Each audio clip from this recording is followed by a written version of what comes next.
Hello everybody and welcome to this playthrough for Rookie Division with somewhat the qualifying wind but also some various wind as well. And the reason for this playthrough is that I wanted to provide something for From T, so those of you that are playing there can actually use this for the whole tournament, not just for the qualifying round.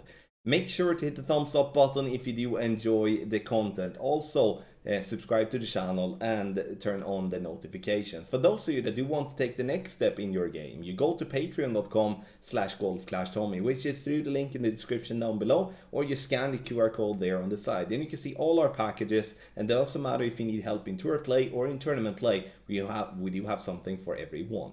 Follow the info box on the right hand side to get the club distance adjustment, elevation adjustment, also what ball and club type I suggest you to play with. Have in mind that I'm trying to explain a lot of what I'm doing in terms of can we use a better club, can we use a better ball, what to do and stuff like that. So listen to my explanations carefully and not just watch the video. I think listening to the explanation together with the video is the ultimate experience, and that's what you're looking for, I hope. Let's go to hole number 1.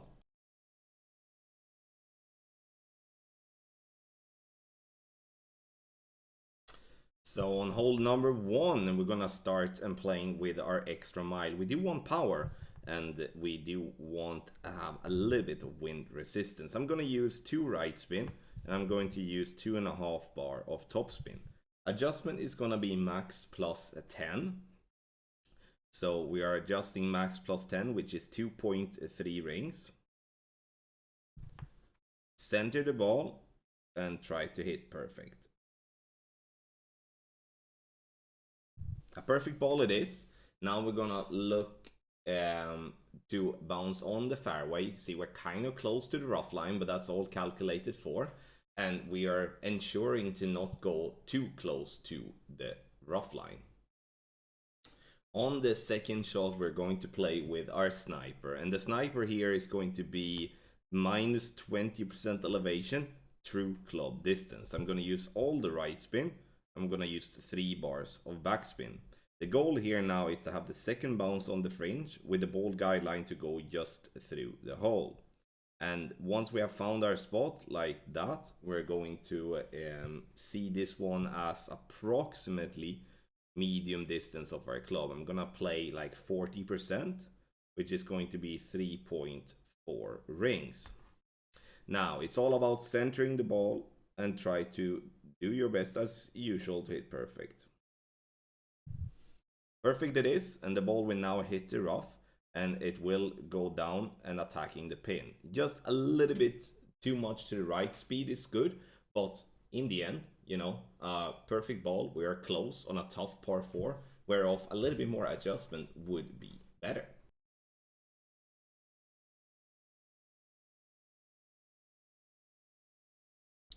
Hole number 2 here, we're going to play with our sniper. What I'm looking for is to bounce on the fairway and to get the ball up towards the pin. I'm using a kingmaker here to reduce the wind as much as possible. You can see here as well that the backspin wise, I'm leaving the ball guideline short to compensate for the extended ball guideline that I'm going to have in tailwind. Playing with a power 3 ball though in tailwind is going to put us very close to our min line after we have made our adjustment, but not to be alarmed of, it's going to be just fine.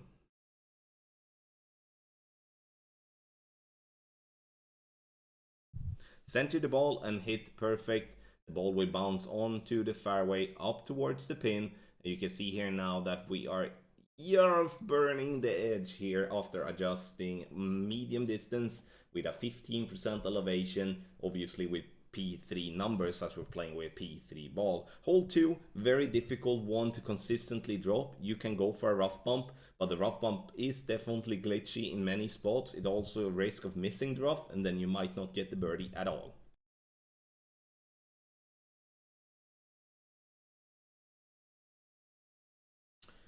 Hole number 3, here we're going to utilize the wind. We're not gonna try to go over this sand or rough, and the reason for that is that we don't really have the top spin. So what I'm gonna do, I'm gonna use all the back spin I have and also 2 left spin. You can see here now that my ball guideline is going very short there on the fairway. So adjustment, it's going to be max plus 10, obviously with the power 5 numbers. So I'm gonna pull 3.7 rings with my extra mile. Once I've done that, I'm gonna go full overpower with a slightly slower needle, adding half a ball of right curl as well. Perfect ball it is, but I do believe that playing with great balls here is definitely gonna be fine too. You see that all the backspin here help control my ball to get to a specific range, to around 350 yards. A power 5 ball here is, however, kind of crucial, so have that in mind. For the second shot, we're going to use our backbone. You can see here now that we are more or less at max line, and I'm going to play this one without any spins. I'm going to try to, I'm actually going to use one right spin here to try to put myself a little bit more left. The hard part with a shot like this is that it's more or less impossible to read the ball guideline. Sure, playing with a sniper here would be better, but then we're going to then we should have had much less.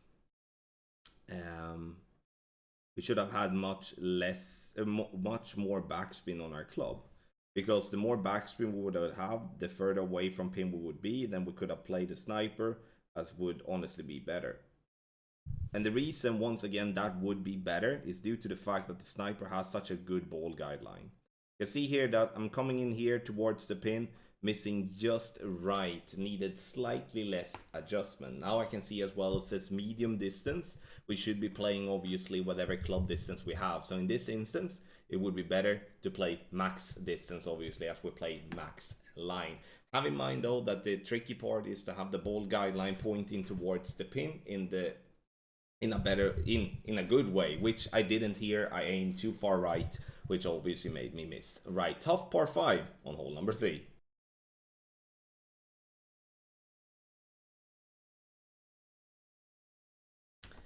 Hole number 4, the dry. We're going to try to get over the water, and here we're going to want to play with a power 5 ball. I know we'd suggest a power 3 ball there, but we're gonna change to a power 5 ball, because now the thing that we're looking for is to get ourselves over to the right of that little pad. You can see my blue arrows, that's where we want to go, and that's obviously tricky. Right, so we're going to do like this. We're going to make an adjustment that is max plus 10, and we're going to push up to max, and then we're going to go with 1 top spin and 2 right spin. Curl is going to be 3/4 of right ball. Great right, obviously greats here will be a little bit risky. I mean, perfects will be risky too. And you can see here, bouncing into the rough, rolling out on the fairway very nicely. And now we do have, from here, a decent chance for a drop. Obviously, you don't have to play with a power 5 ball if you don't want, but then you're going to find yourself in the spot as our opponent, and that's not really to be recommended. Alright, on the second shot here, we're going to play with our thorn. Now, measure where you are club distance-wise. You can see we're not by max, we're kind of maybe like 60% of our club, max backspin, and half a bar of right spin. You can see now, having the thorn like this, we don't have a good ball guidelines. We're gonna have to try to estimate how the ball will roll back. Now, we're going to play 5% elevation, and then obviously with the club distance that I just talked about, so 60%, I'm gonna play 3.1 rings. Adjustment is made, and now it's all about hitting perfect to give ourselves a chance for a drop. Perfect ball it is. The ball will get past the pin, and you can see here now that it's not really rolling back. We do want it to roll back. What does this mean? It means that I'm aiming too far away from the pin. And even if having all the backspin, it's not gonna roll back. So we need to aim closer towards the pin, which obviously is an advantage if we do have our thorn level 8 or 9, so you can see the ball guideline, whereof with my thorn level 5, I can't really see the ball guideline, which becomes an issue. Hole 4, you know, we are going aggressive, but giving ourselves a chance for a drop.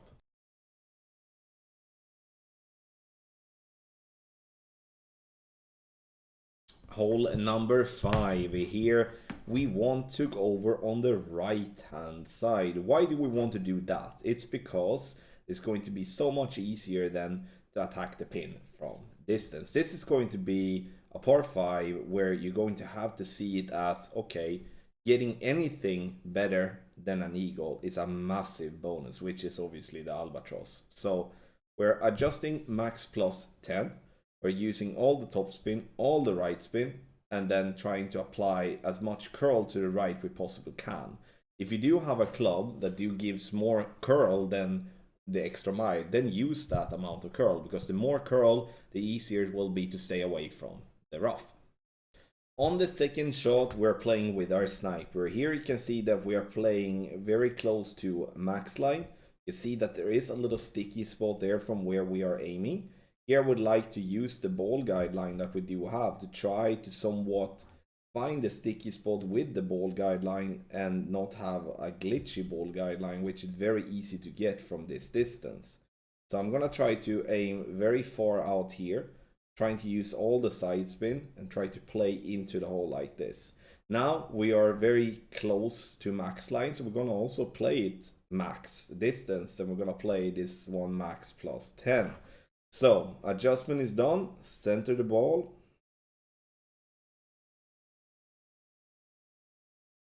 And try to hit perfect. Obviously a great ball is not going to be good, but you know, we're still gonna get the ball by the green, or like on the green, for a safe putt for an eagle. Make sure to hit perfect for the best possible chance. You can see there that playing with a sniper gives me a good accuracy and a good ball guideline.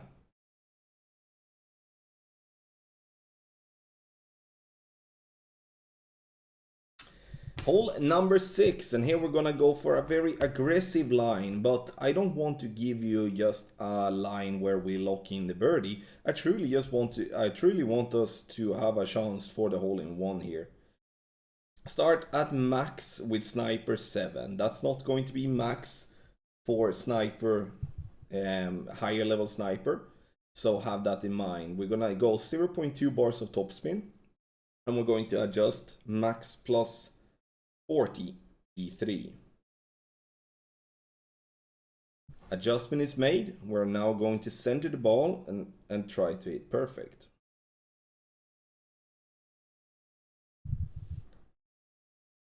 A great ball it is, but you can see with the sniper, with its accuracy, it won't be any troubles in that way.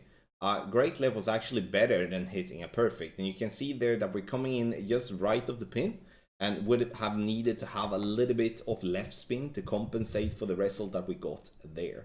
Again, this is an aggressive line that you can use that rough bump to attack the pin for an hole in one. But be careful, because if you're adjusting wrong or you have some overpower or underpower, that might be a bad result for you. But I definitely believe to play every par 3 for a chance for an hole in one. But that's up to you to decide.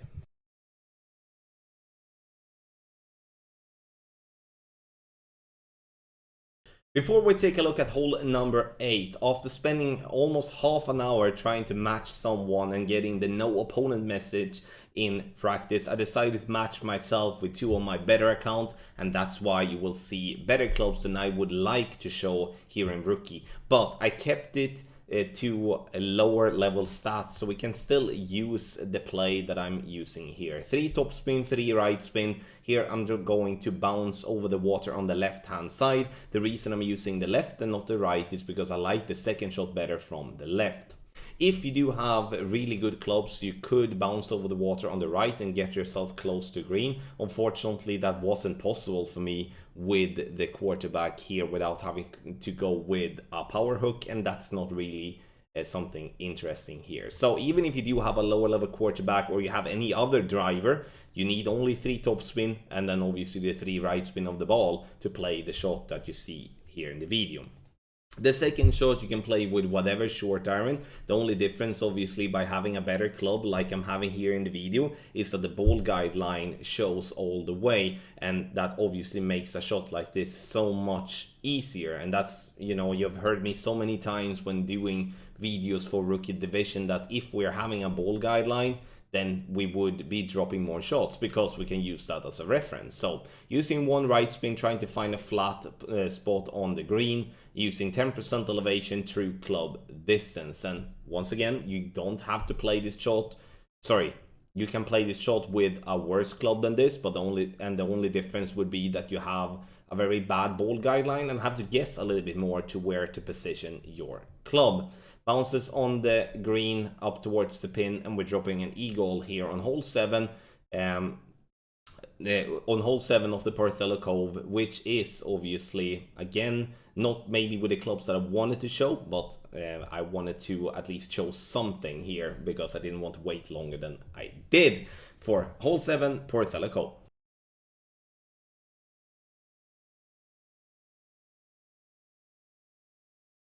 Hole number 8. The important part with this shot is to try to not roll down into the rough.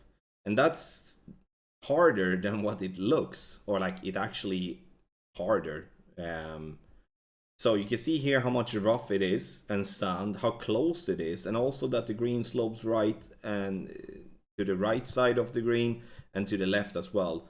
And here we're going to play an NMT, so don't touch the target until it's time to adjust the rings. Ball guideline approximately 3 green squares short of the hole, because otherwise there is a big risk that we come in too hot, especially when it comes to having tailwind here. So let's center the ball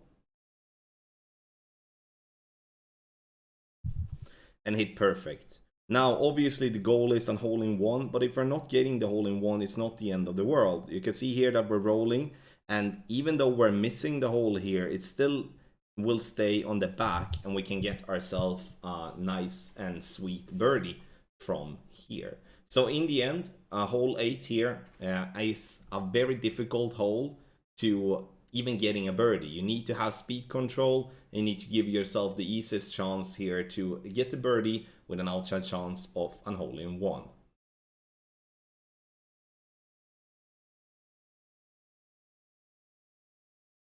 Hole number 9 and the drive. Here we're gonna try to get ourselves as close to the rough line here as possible. This is slight headwind, and this is very difficult to get anything better than an eagle here. And the eagle is what we are looking for.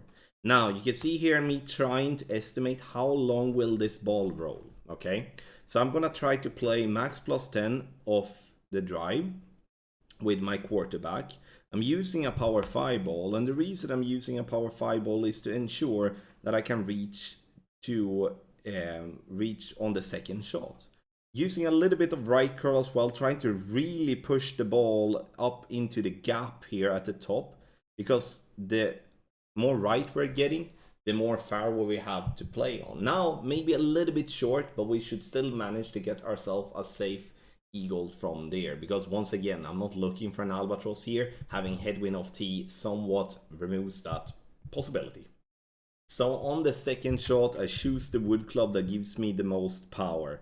Here, you can either decide to go for a rough bump, trying to just bounce this one up towards the green, or you are having enough backspin so you can just curl yourself on towards the green. I'm gonna curl is what I'm gonna do. I'm gonna try to take the safest possible way here to play. I'm gonna play this one, yeah, not entirely max club because it's not exactly at max, so I'm gonna play it slightly less. And then we're going to apply a little bit of curl here. Right curl with that be said. I'm gonna bounce on the fairway and then to land behind the pin like that, because this is going to be such a short wedge where we can lock in the eagle from here. This is a very difficult par 5, and again, getting an albatross here is a massive bonus. There will be more birdies, like by far more birdies than albatrosses here on hole number 9.